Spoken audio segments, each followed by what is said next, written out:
Buenos días a todos. Vamos a dar inicio a nuestro webinar del día de hoy, que lleva por título Firma electrónica entre la fea y la fiel. Y para mí de verdad es un placer y un agrado de presentar al doctor Alfredo Reyes Kraft, quien nos acompaña el día de hoy, con un currículum extensísimo. Creo que la mayoría lo conocen, es bastante conocido en la industria, en el medio. Es doctor en Derecho con mención cum laude por la Universidad Panamericana, con posgrado en Dirección de Empresas en el Instituto Panamericano de Alta Dirección de Empresas, en el IPADE, y con un curso de especialidad en contratos y años en la Universidad de Salamanca. Ha sido director contralor jurídico del Banco del Atlántico, miembro del Comité Consultivo de NIC México, presidente en 3 ocasiones de la Asociación Mexicana de Internet, y secretario del Consejo Directivo de GC1 México, que es la Asociación Mexicana de Estándares para el Comercio Electrónico, AMESE. Actualmente es socio fundador de Reyes Kraft Solís SADCB y miembro del Board Global Legal Entity Identifier Foundation. Podría continuar, es un currículum de verdad notable. Alfredo, muchísimas gracias por acompañarnos el día de hoy. Me parece que vas a abordar un tema importante y relevante, y estamos seguros que nos será de mucha utilidad y que, como siempre, nos aportarás mucho valor. Alfredo, muchísimas gracias. A todos los participantes, por favor, esperamos su participación, todas sus preguntas, comentarios. Las trataremos de ir respondiendo en función de la relevancia, y al final de la sesión también responderemos todas. Alfredo, bienvenido. Muchas gracias por acompañarnos el día de hoy. Muchas gracias a ti, Ana Ceci. De verdad es un gustazo. Muy agradecido con Capa 8 por el espacio. Y pues vamos a empezar. ¿Qué les parece? Vamos a hablar de firma electrónica. El tema puede parecer incluso un poco chusco, entre la fea y la fiel, porque por ahí dicen que todas las feas son fieles, aun y cuando no es exactamente cierto, ¿no? Pero la FEA es la firma electrónica avanzada y la FIEL es el acrónimo de firma electrónica que utilizaba hasta hace poco el SAT. Hoy por hoy el SAT utiliza la e-firma y fue la excusa para platicar un poquito con ustedes qué es la firma electrónica y para qué sirve. Y para platicar esto, es muy importante que contemos con 3 grandes conceptos. El concepto de criptografía, el concepto de firma y el concepto de tecnología. Fíjense nada más, a mí en la prepa me reprobaron en matemáticas. La verdad es que no se imaginan cómo batallé con matemáticas. Cuando iba a entrar a tercero de prepa, pues se me ocurrió, no sé, preguntar qué carrera no tiene matemáticas. Me dijeron derecho, dije, de ahí soy, eso es lo mío. Y la verdad es que no me arrepiento, ha sido, yo creo, una de las mejores decisiones de mi vida. La cuestión es, nunca digan de esta agua no beberé, porque la criptografía es una disciplina de las matemáticas en donde está soportada la firma electrónica, y de eso estoy comiendo día con día. Y lo grave es que me está gustando. Fíjate, yo creo que el problema más que otra cosa fue que no tuve buenos maestros de matemáticas, porque cuando le encontré un esquema práctico, como que me empezó a gustar, y es mucha lógica. La criptografía es no dejar evidente un texto, sino al destinatario. Hay varios tipos de criptografía. Una criptografía simétrica, en donde la clave que utilizo para firmar es la misma que utilizo para descifrar. Y hay otra criptografía asimétrica o de clave pública, en donde, como en el caso del pago de impuestos en el SAT, tengo un par de llaves. Una clave que denomino privada y otra clave pública que está contenida en un certificado digital. Todo aquello que cifro con mi clave privada, es decir, lo firmo, lo puedo descifrar con mi llave pública que está contenida en el certificado digital. Criptografía es importante. El segundo concepto es la firma. ¿Qué es la firma? ¿De dónde viene? El antecedente más remoto que hemos oído de la firma es la manufirmatio en Roma. Fíjense, era el acto por el cual una persona, en actitud de jurar sin hacerlo imponía la mano, por eso manufirmatio, entre dos partes que querían realizar un acto jurídico. Por ese solo hecho, es decir, por imponer la mano en frente de una autoridad administrativa, se comprometía y obligaba en calidad de aval. Otro uso que se le daba a la manufirmatio era precisamente para liberar a los esclavos o pagar su precio. Si sobre la cabeza del esclavo y frente a una autoridad, yo como ciudadano romano imponía la mano, por ese solo hecho me comprometía a pagar su precio y liberar. Fíjense nada más, la firma. De ese modelo, manufirmatio, afirmar por el solo hecho de imponer la mano, se derivó los sellos, los famosos sellos, los sellos de la Edad Media, pues en donde daban, por así decirlo, los condes, duques, reyes en la mera Edad Media, ese permiso, vamos, para poder transitar por sus tierras.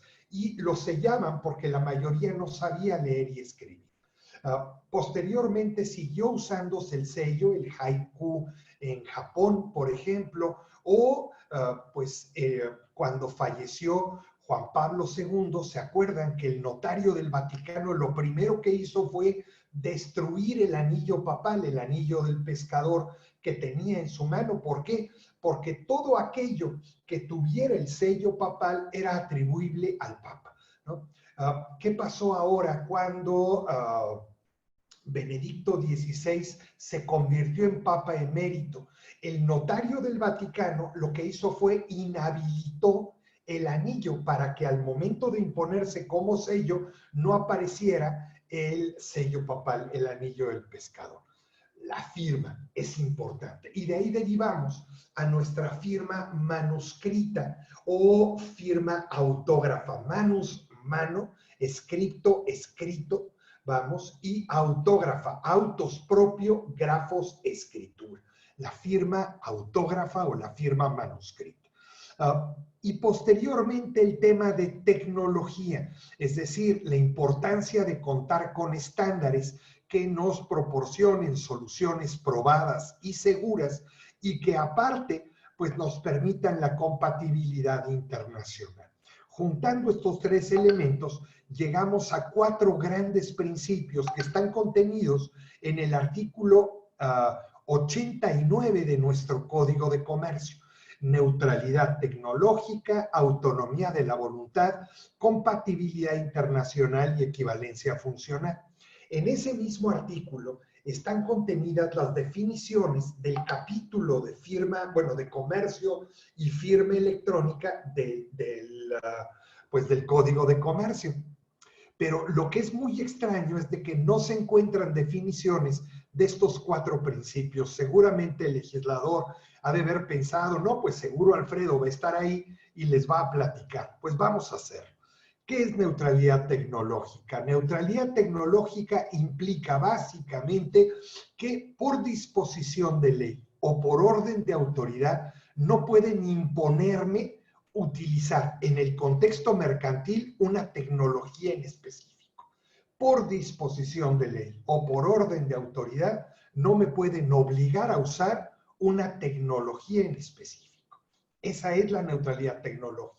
La autonomía de la voluntad de las partes es un principio general del derecho. Este principio general del derecho lo que establece básicamente es que las partes pueden convenir lo que quieran en un contrato y eso que han pactado, siempre y cuando no vaya más allá de lo establecido por la ley, los obliga. Es decir, la voluntad de las partes es la suprema ley en los contratos. Es el principio del intercambio de claves para convenir el uso de un NIP y con ello autenticarnos.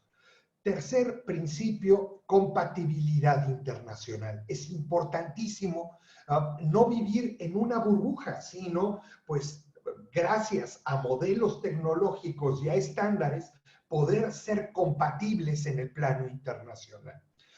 Y el último, y yo creo que es el más importante, es la equivalencia funcional, en dos sentidos. La equivalencia funcional de la firma autógrafa con la firma electrónica y del documento en papel con el mensaje de datos.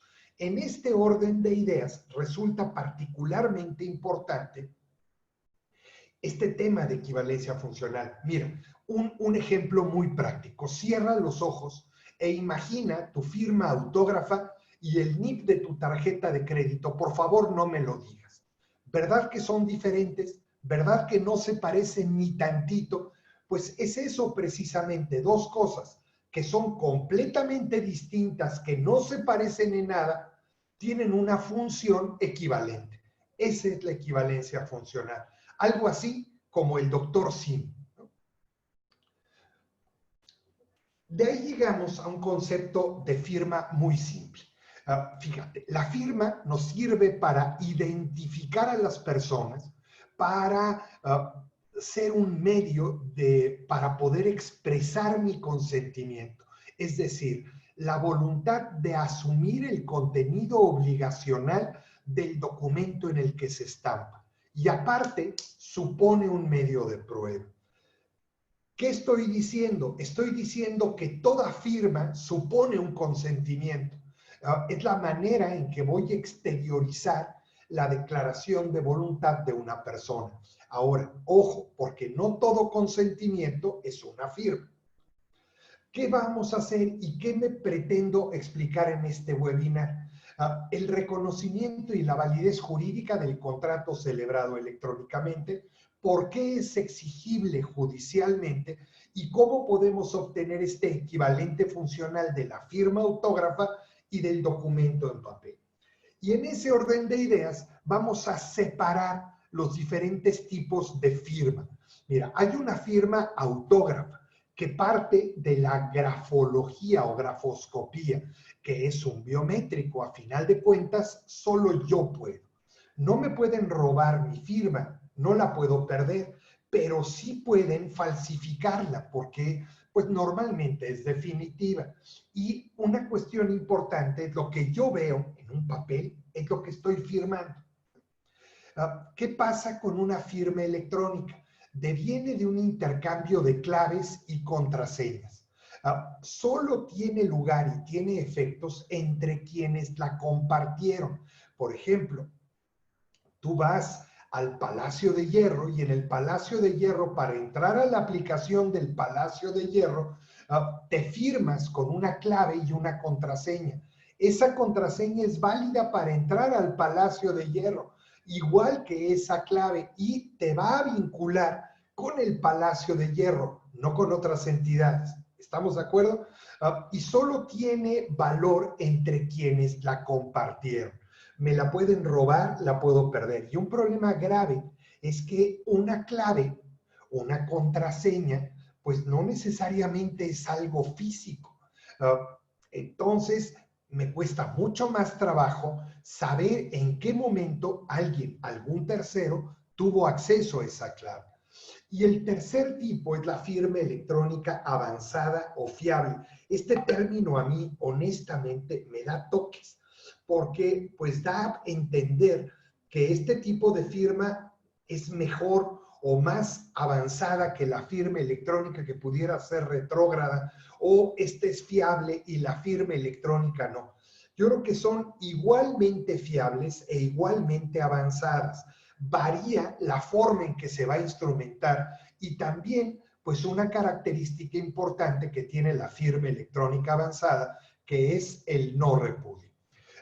Parte de una clave que solo yo sé, que es mi clave de acceso a mi llave privada, un dispositivo que solo yo tengo, que contiene mi llave privada, parte de una biometría, porque aparte existe un certificado digital que está contenido en un registro público. Y aparte, bueno, pues para obtener este certificado, pues toman referencias biométricas, mi firma autógrafa, el iris de mi ojo o mis huellas dactilares. En todo este esquema participan, fíjense, diferentes modelos De firma ya hablamos de la firma electrónica simple, ¿no? Pero también hemos hablado de la firma electrónica avanzada y en algunos lugares se hace referencia a la firma digital. Fíjense que por definición la firma digital es aquella firma electrónica avanzada que se genera utilizando tecnología digital. ¿Por qué México le llamó firma electrónica avanzada o fiable y no firma digital? Porque acuérdense que uno de los más importantes principios que vimos al inicio de esta plática es el de neutralidad tecnológica. El haberlo denominado firma digital sería acotarnos nada más a la tecnología digital y por disposición de ley, la legislación debe de ser tecnológicamente neutra. De ahí que pues, se denomina firma electrónica avanzada y pues la firma digital es una especie de la firma electrónica avanzada que utiliza tecnología digital. Y por otro lado, la firma autógrafa. Y también la firma autógrafa en un dispositivo electrónico. Esto resulta bien interesante. ¿Por qué? Porque por equivalencia funcional es perfectamente válido y legal firmar electrónicamente en un documento en papel, como pudiera ser un comprobante fiscal digital. La firma del PAC está contenida en el código bidimensional, en el QR, o firmar de manera autógrafa en un mensaje de datos, en donde no por ello deja de ser firma autógrafa, pero tiene las ventajas de hacerlo en lugar de un documento en papel, en un mensaje de datos, ¿no? Pues que una forma de explicarlo de manera más gráfica es cuántos contratos no se han firmado en servilletas en restaurantes. Fíjense nada más, cuántas obras de arte no se han hecho en murales sobre una pared y podemos decir que no están firmados. Claro que están firmados. Vemos un Siqueiros y está firmado por el autor en una pared. No podemos, pues, ¿qué te diré? Un contrato, ¿no lo podría poner en una cartulina? Claro, y lo puedo firmar en una cartulina y deja por ello de ser contrato o de ser firma autógrafa. No, es perfectamente válido. Entonces, no hay ninguna limitación legal por equivalencia funcional a firmar de manera autógrafa en un dispositivo tecnológico, cuidando ciertas formas y ciertos elementos de seguridad. Entonces, una firma electrónica avanzada es información que se va a vincular a la identidad de la persona que lo origina, asegurando integridad y no repudio a través de un uso de un par de claves. Una llave privada con la que firmo y una pública que está contenida en un certificado digital. Tiene ciertas características que la distinguen. Me da la certeza de que el mensaje solo proviene del emisor. El contenido del mensaje no puede ser alterado y me da una innegable autoría y recepción del mensaje. Esto es el no repudio. También me garantiza confidencialidad, pero esta no es una característica obligatoria. Yo lo puedo cifrar o no ese mensaje. Y para el uso de este modelo de firma requerimos de una cierta infraestructura.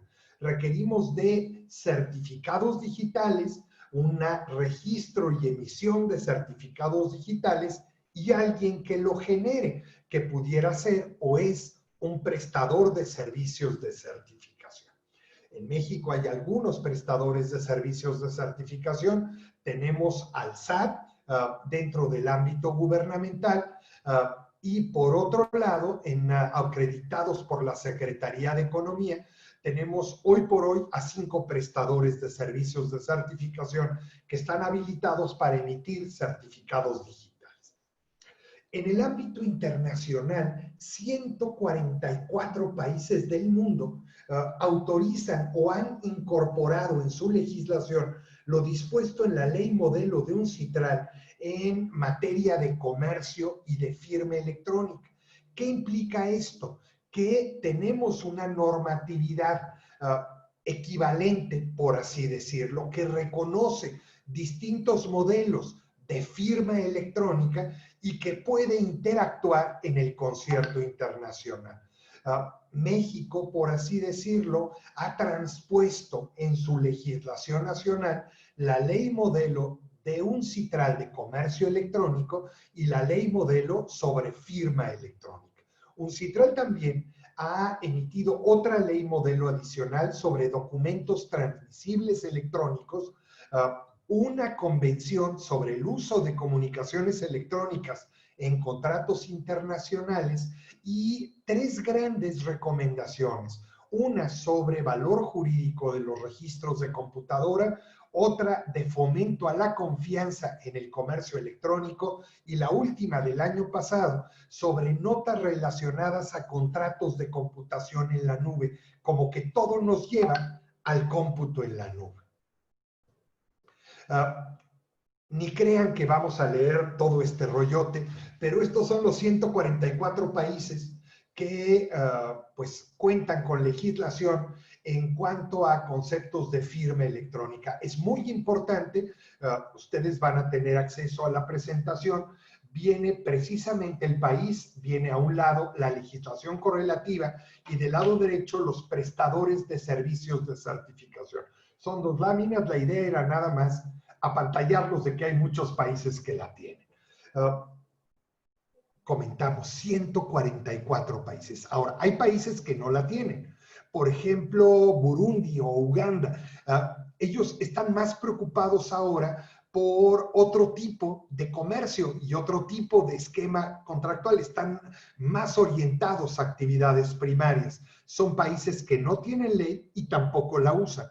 Hay países que tienen ley y no la usan, como Venezuela, por ejemplo, que tiene ley de firma electrónica avanzada, pero pues por algún conflicto con los fedatarios la usan, pero muy poco. Ahora, hay países que no tienen ley, pero sí la usan. Por ejemplo, Cuba. Cuba no tiene ley de firma electrónica y la usa muchísimo. Y todos los demás, 144, les decía, que tienen ley de firma electrónica y aparte la usan. México, vamos al caso de México. El antecedente más remoto en México, no sé si vaya muy rápido, espero que me vayan siguiendo, pero no duden en interrumpir si hubiera alguna duda o alguna cuestión importante. Querido Alfredo, sí tenemos un par de preguntas que creo que vale la pena responder en este momento. Vale. Por un lado, Alfonso Vaqueiro nos pregunta si es adecuado compartir la fiel con nuestro contador o es un abuso de parte del contador pedirnos la fiel. Mira, es un riesgo enorme. El artículo 97, bueno, el Código Fiscal de la Federación establece que la fiel puede utilizarse en operaciones comerciales, el artículo 17 del Código Fiscal.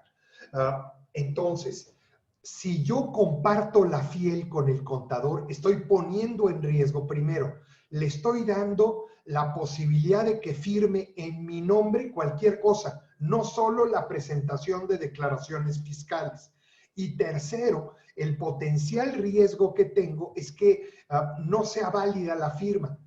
Fíjense, el artículo 97 del Código de Comercio establece cuáles son los requisitos para que una firma electrónica avanzada pueda considerarse como tal. Y uno de los requisitos es que la firma, al momento de la firma, se encuentre, o sea, la clave privada, bajo el exclusivo control del firmante. Si lo tiene el contador, es obvio que no va a ser exclusivo porque hay otra persona que tenga esa clave.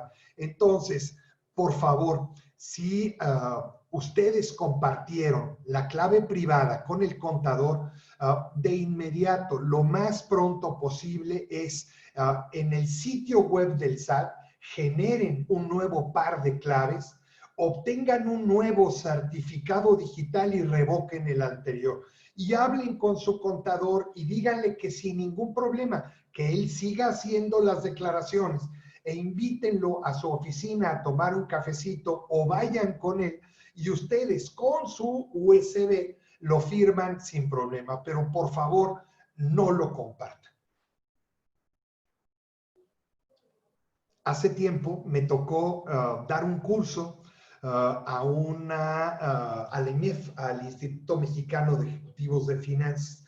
Yo tenía una computadora, pues más o menos, no era muy buena, y batallaba para poder conectarla al cañón.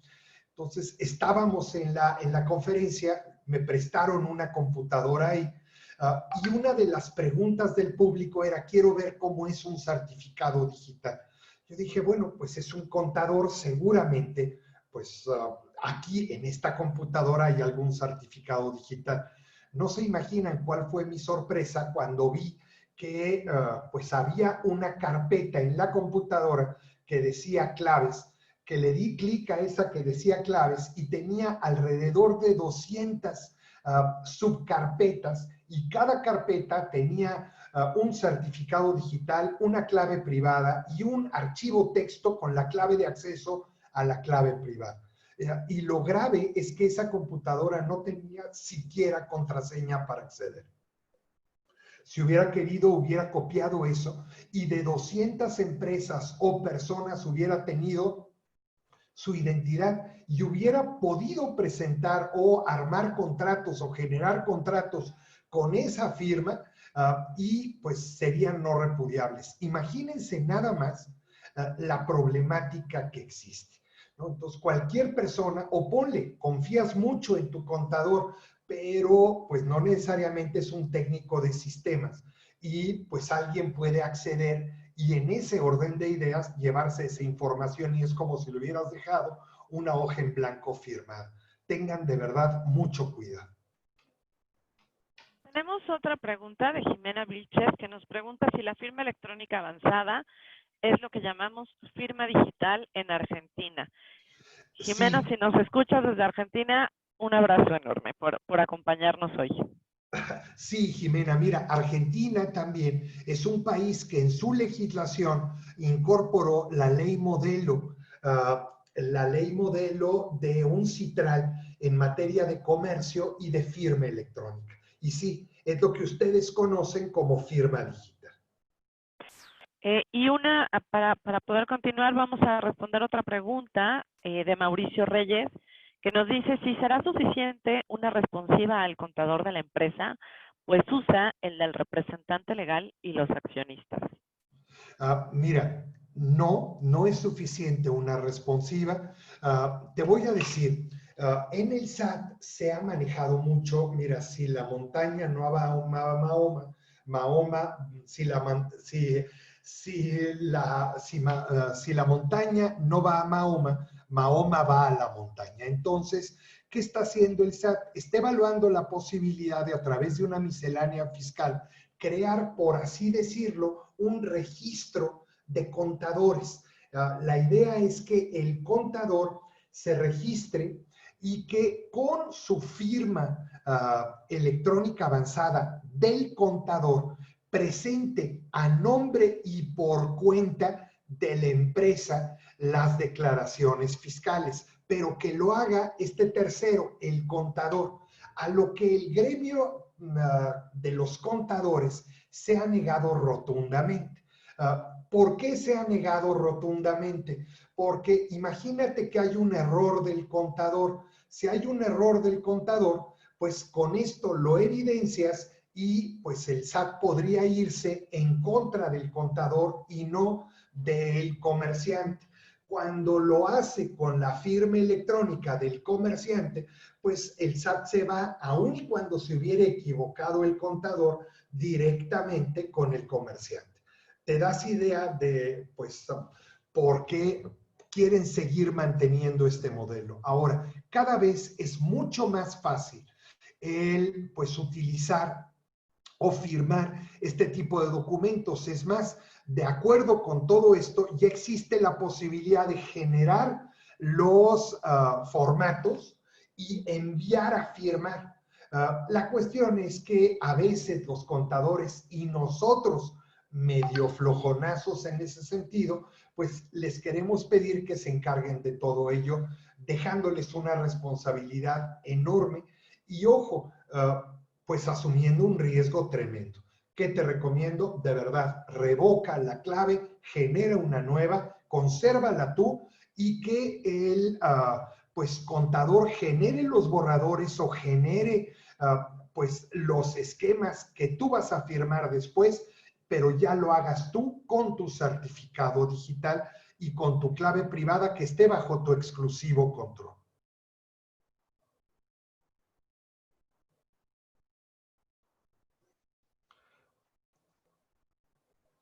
¿Alguna otra pregunta, Ana Ceci? Sí, Ernesto Lascano nos pregunta qué tipo de firma electrónica es la FIREL del Poder Judicial de la Federación. Ok. La FIREL del Poder Judicial de la Federación es una firma electrónica avanzada. Es una firma electrónica avanzada en donde el Consejo de la Judicatura pues ha instrumentado todo un modelo de firma y en los consejos locales se han implementado también modelos de firma local. Pero sí es una firma electrónica avanzada. Muchas gracias, Alfredo. Creo que podemos continuar. Perfecto. Bueno, pues comentábamos de los antecedentes legislativos en México. Fíjense nada más, cuando algún abogado les diga, cuando menos en México y también en muchos países de pues el modelo francés de legislación mercantil, que son casi todos los de Centro y Sudamérica, fíjense nada más que pues la referencia más remota a las operaciones entre ausentes usando medios tecnológicos es la contratación por telégrafo. En México está regulada desde 1889. Cuando alguien les diga que no están reguladas las operaciones o no están bien reguladas las operaciones entre ausentes usando medios tecnológicos, de mi parte, échenle una trompetilla, por favor. Ahora, después vino el Código Civil de 28, en donde reguló también operaciones comerciales a través del teléfono, y de ahí en adelante hasta mayo del 2000. Pero de 1889 en México hasta mayo del 2000, para poder operar utilizando medios tecnológicos, requeríamos para la validez del acto o contrato del soporte de la forma escrita y de la firma autógrafa. Es decir, para poder contratar vía telégrafo, antes debíamos de celebrar un contrato, firmarlo de manera autógrafa para que, basado en ese contrato, pudiéramos operar de manera tecnológica ya con las claves del telégrafo. Lo mismo en el teléfono. Esto fue hasta mayo del 2000, porque el 29 de mayo del 2000 se publicó una reforma en México muy importante. Esta reforma tocó varios marcos normativos muy fuertes. Fíjense, esta reforma transpone en nuestra legislación nacional la ley modelo de UNCITRAL en materia de comercio electrónico.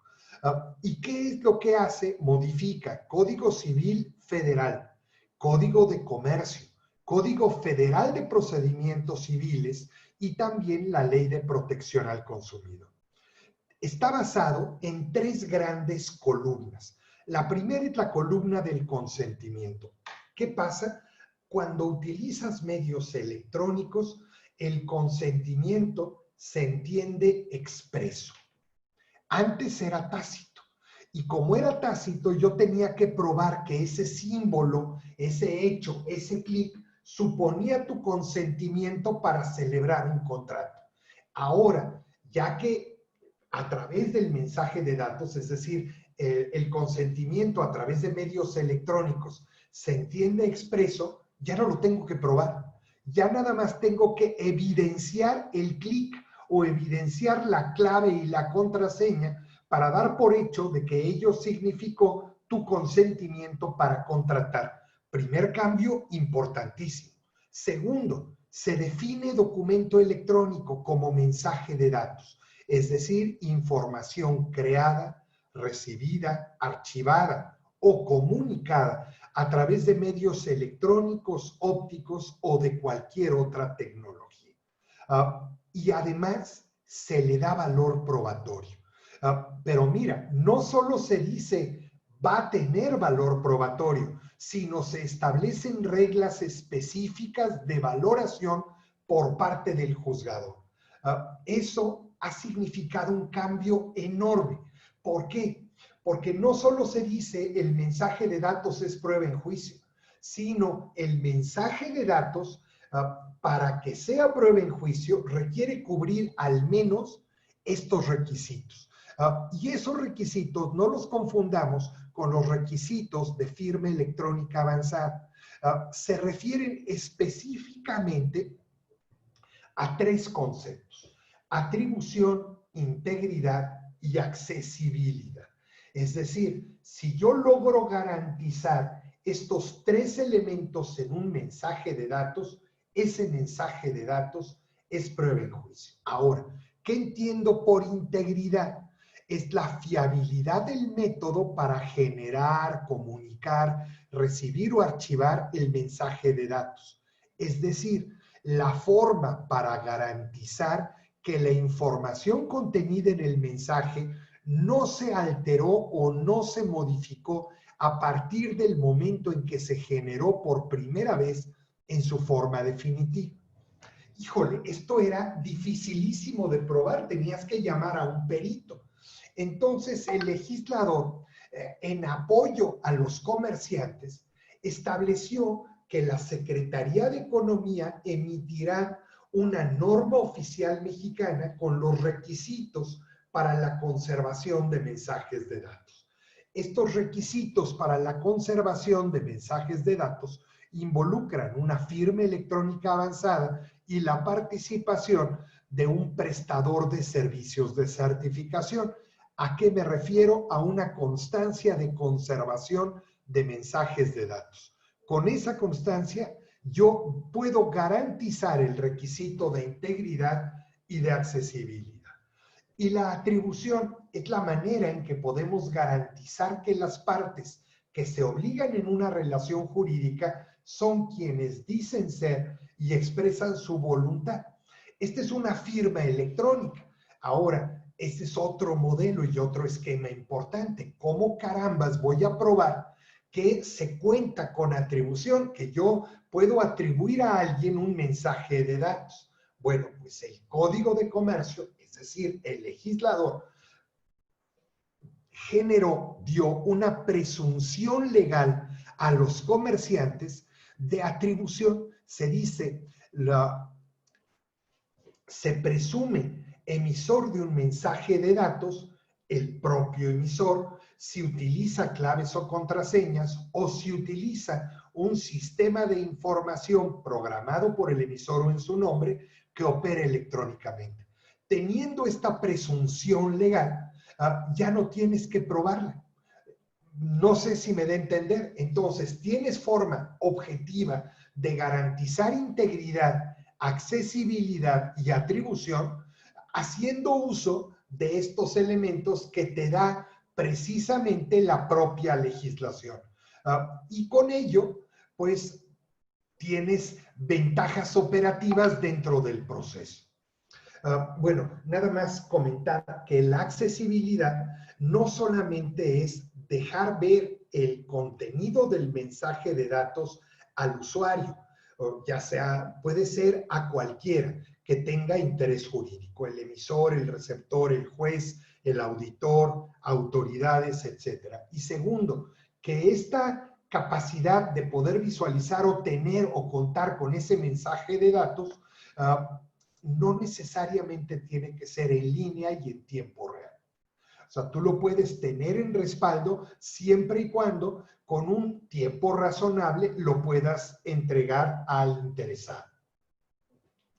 Posteriormente, unos años después, en 2003, el 29 de agosto, apareció un decreto de reformas al código en materia de firma electrónica, en donde se habilita precisamente el concepto de firma electrónica avanzada o fiable.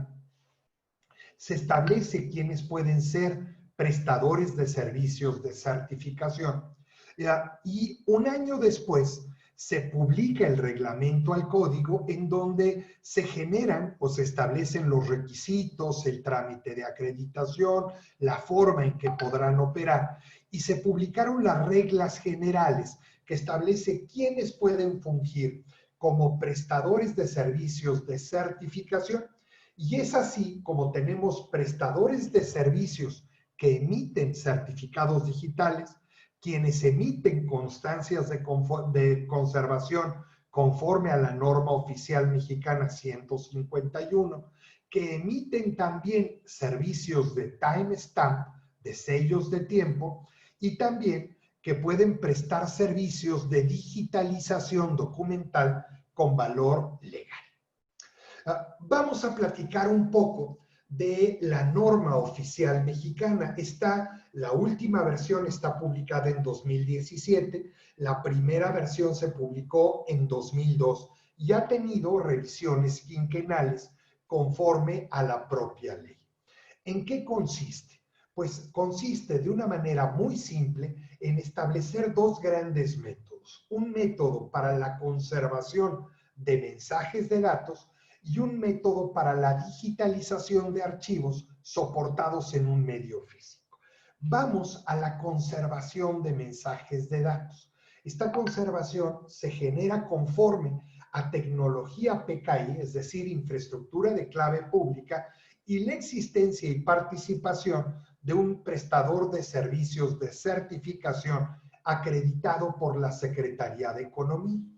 Esta tiene su fundamento en el segundo párrafo del artículo 49 del Código de Comercio, que si ustedes ven, establece claramente que para efectos de la conservación o presentación de originales en caso de mensajes de datos, se requerirá que la información se haya mantenido íntegra e inalterada y sea accesible para su ulterior consulta.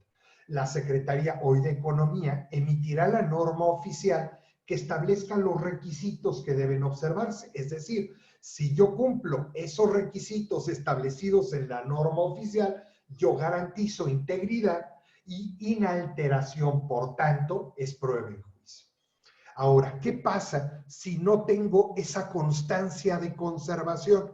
No tengo problema, el propio Código de Comercio establece la posibilidad de utilizar un medio alterno para garantizar integridad, y ese medio alterno puede ser utilizando una pericial, una prueba pericial, llamar a un perito. Comentábamos, son admisibles como prueba los mensajes de datos, y el artículo 1298A y el 210A del Código Federal de Procedimientos Civiles establecen precisamente las reglas específicas de valoración, atribución, integridad y accesibilidad. ¿Cómo funciona este sistema NOM 151? Es muy simple, el usuario genera un mensaje de datos, ese mensaje de datos le aplica una función de resumen, un hash, a ese mensaje de datos para hacerlo único. Ese hash constituye lo que sería el expediente del propio sistema. Ese expediente se envía al prestador de servicios de certificación, quien impone un sello de tiempo y lo firma electrónicamente. Este expediente con el sello de tiempo firmado electrónicamente constituye la constancia de conservación que remite de inmediato al usuario, y en ese momento tiene una evidencia de que a partir de ese momento ese mismo expediente no puede ser modificado. Fíjense nada más que interesante. En 2016 se reformó el código para habilitar la posibilidad de manejo de digitalización documental con valor legal, que también el proceso y el procedimiento está contenido en la norma oficial. Y viene un cambio que se publicará en breve, muy probablemente a finales de este año, relacionado a comunicaciones electrónicas certificadas, que van a operar conforme casi como el correo certificado con acuse de recibo. Es decir, tú vas a enviar una comunicación electrónica y este tercero irá con el destinatario, recabará la firma electrónica del destinatario y te lo va a entregar. Es el correo electrónico certificado con acuse de recibo. Esto viene bien. Después, posteriormente, en 2012, se publicó la Ley de Firma Electrónica Avanzada. Esta ley quería ser algo así como un paraguas de la firma. Quería ser algo que concentrara todo lo relacionado a la firma electrónica avanzada. La verdad es que no funcionó. No funcionó porque pues, muchísimas dependencias gubernamentales ya tenían normativa relativa precisamente esquemas de firma. Entonces, excluyeron de la propia ley a las materias fiscal, aduanera, financiera y comercial. ¿Qué quedó? Pues solamente la materia administrativa, ¿no? Comentábamos que el Código Fiscal de la Federación establece en el artículo 17 que el SAT, que es nuestra agencia tributaria, puede proporcionar servicios de certificación para contratación entre particulares. Esto es muy importante. Y otro, que hay una presunción legal si queremos contratar utilizando el certificado de firma electrónica de persona moral. Fíjense nada más, hay una presunción sin que se admita prueba en contrario de que los documentos digitales que contengan firma electrónica avanzada de personas morales fueron presentados por el administrador único o el presidente del Consejo de Administración. Fíjense nada más la responsabilidad. Yo estoy seguro que si un presidente del Consejo de Administración hubiera tenido claro este artículo, no le delega a su contador la firma electrónica avanzada. ¿No cree? Vino también una cuestión relacionada con fecha cierta. ¿Se acuerdan que hubo por ahí una tesis de la Corte en donde estableció el requisito de fecha cierta de documentos privados, ya que había muchos contribuyentes que, pues, en contra de la ley, o sea, queriendo hacer un fraude al fisco, pues inventaban contratos, ¿no? De cosas que no habían sucedido solo para pagar menos impuestos. Entonces, pues lo que hizo esta sentencia es obligar a los contribuyentes a definir una fecha cierta. ¿Y qué se entiende por una fecha cierta? Pues muy simple, se entiende que esté certificada por un fedatario, que esté inscrita en un registro público ese contrato o que haya fallecido en el inter previo uno de los contratantes. Bueno, pues también en la parte de servicio al contribuyente se entiende que por el solo hecho de contar con una constancia de conservación puedes acreditar fecha cierta y esto le va a resultar de gran utilidad a muchas empresas en México. La IES del propio Banco de México, pues, y la propia Ley de Instituciones de Crédito en el ámbito financiero habilita el uso de firma electrónica. Fíjese que el 52 de la Ley de Instituciones de Crédito, pues, habilita de manera expresa el uso de la firma electrónica avanzada y cualquier otra forma de autenticación en sustitución de la firma autógrafa. Y establece también que la propia Comisión Nacional Bancaria, que sería el equivalente a la Superintendencia de Bancos en Sudamérica, establece reglas para la instalación y el uso de medios electrónicos. Estas reglas las generó a través de distintos controles regulatorios en la Circular Única de Bancos, disposiciones de carácter general aplicables a las instituciones de crédito, en particular el capítulo 10. ¿De qué se quejan las instituciones de crédito? Que les ha obligado a mantener una cantidad enorme de cerrojos como medidas de seguridad para contener el potencial fraude. Probablemente con un cerrojo hubiera sido suficiente, pero pues en la circular dijeron más vale que zozobre a que falte, ¿no? Entonces, yo aquí les pregunto, ¿la legislación orientada a mecanismos o herramientas de seguridad nos da más seguridad o nos la quita? Vamos a repensar esto. Este señor es un ladrón. Fíjense, se ve claro porque tiene lente oscuro y tiene gorra, ¿no? Ya ven que en las sucursales bancarias está prohibido entrar con gorra y con lente oscuro.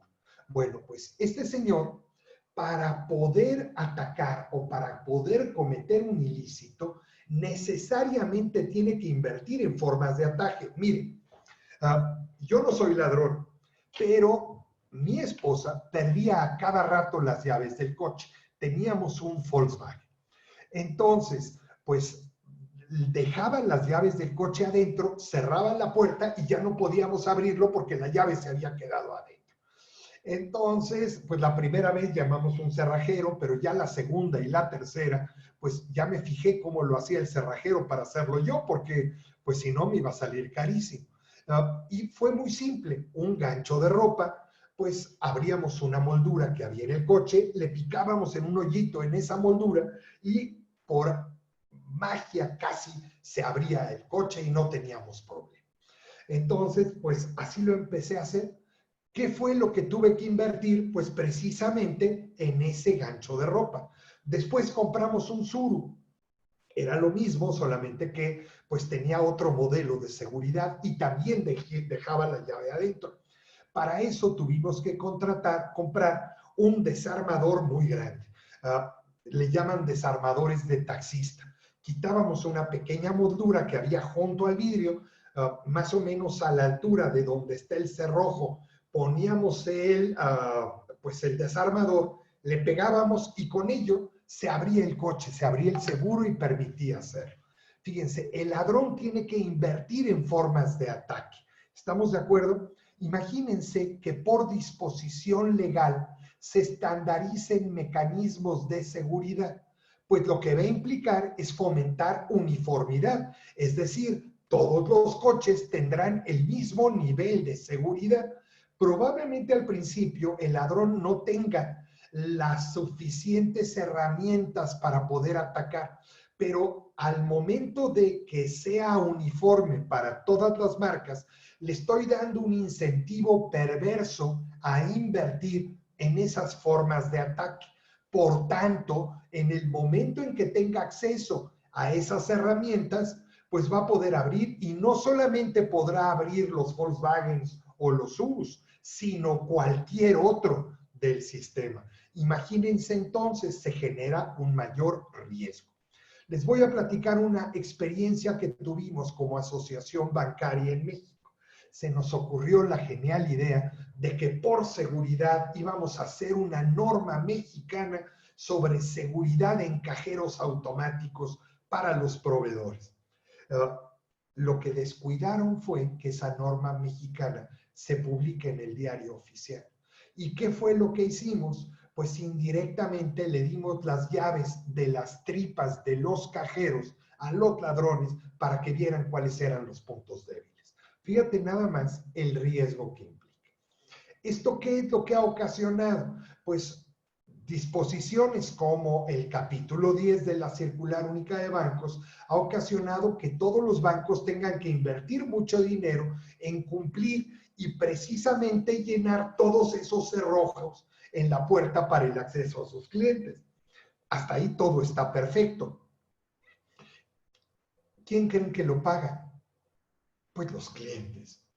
Y segundo, como forma de proteger a los clientes, pues la propia institución, aparte de cumplir con las disposiciones que establecen que generan uniformidad, pues establece candados adicionales para distinguirse del resto de las instituciones y proporcionar más seguridad a sus clientes. ¿Quién lo paga? Los usuarios. ¿Qué estamos haciendo? Encareciendo el proceso. ¿No creen? Ni tanto que queme al santo, ni tampoco que no lo alumbre, como decimos en México. Este es un dicho popular. En resumen, la firma autógrafa nos da ciertos elementos formales y funcionales y nos da un valor agregado importante en el ámbito de prueba. La firma electrónica aparte nos da presunciones legales que nos generan mayor certidumbre y tranquilidad al momento de presentarlo al juez. Y la firma electrónica, aparte de todo ello, me da una garantía de no repudio. Imaginen nada más qué maravilla. En México tenemos una situación interesante.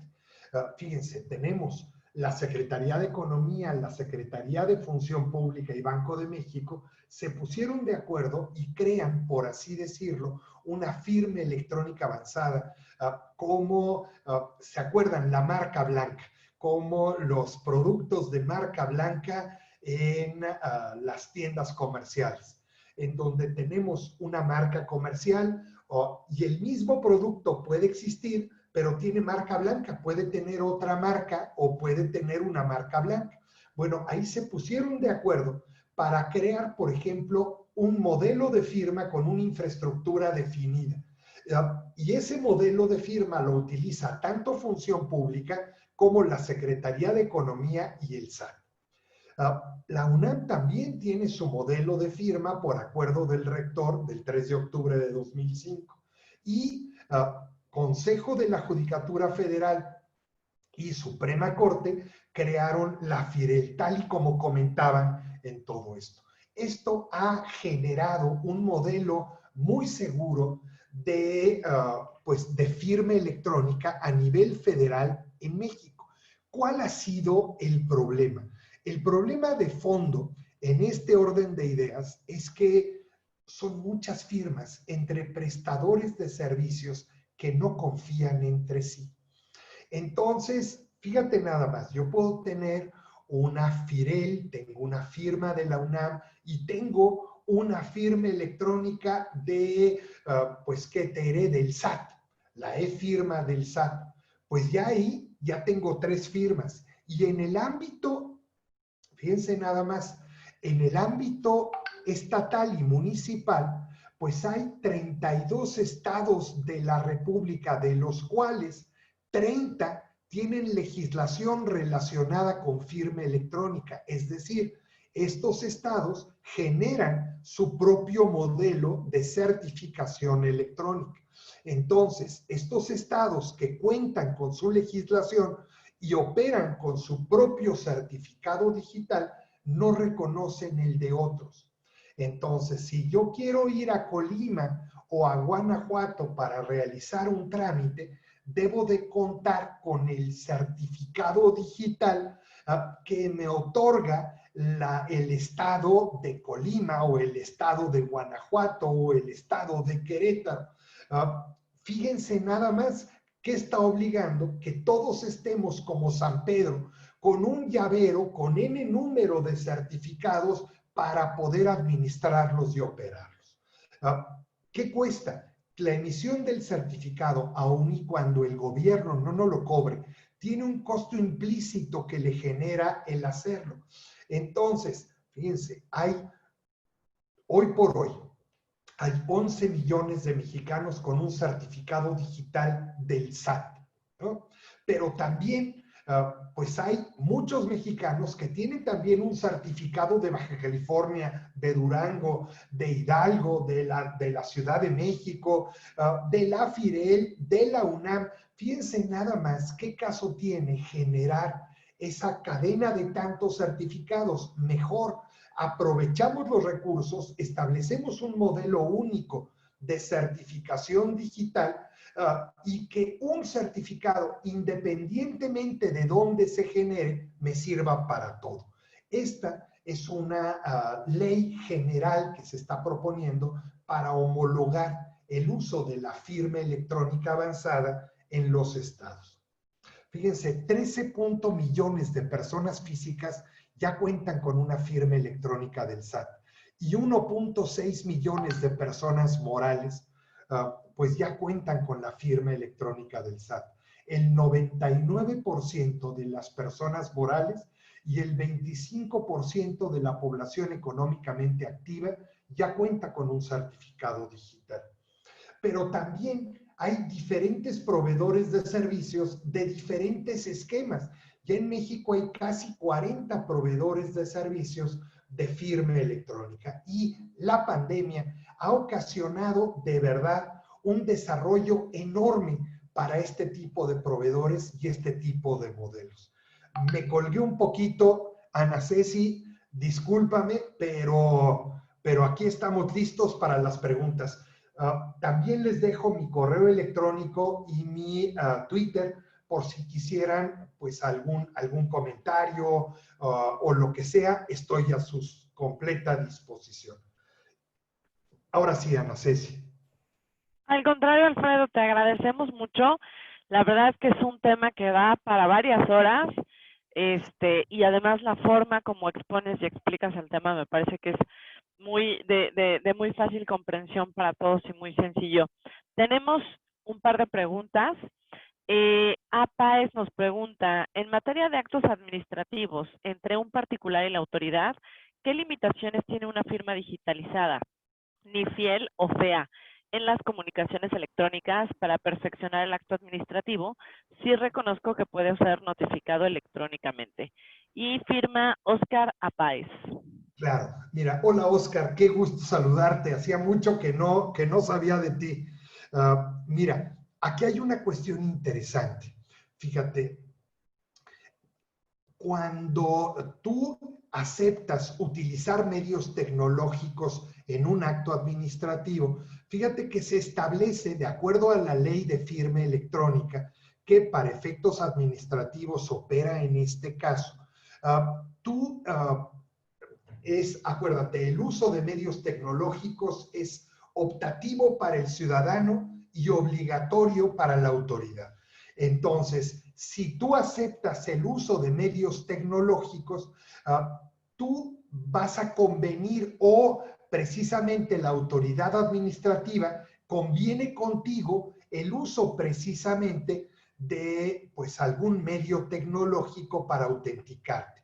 Ahora, hay que verlo porque si escoges el modelo de autenticación utilizando el esquema de firma electrónica avanzada o el esquema de certificación o de autenticación que proponga la entidad, pues tendrás que ceñirte a lo que acordaste con la propia autoridad al momento de aprobar o solicitar o autorizar el uso de medios tecnológicos.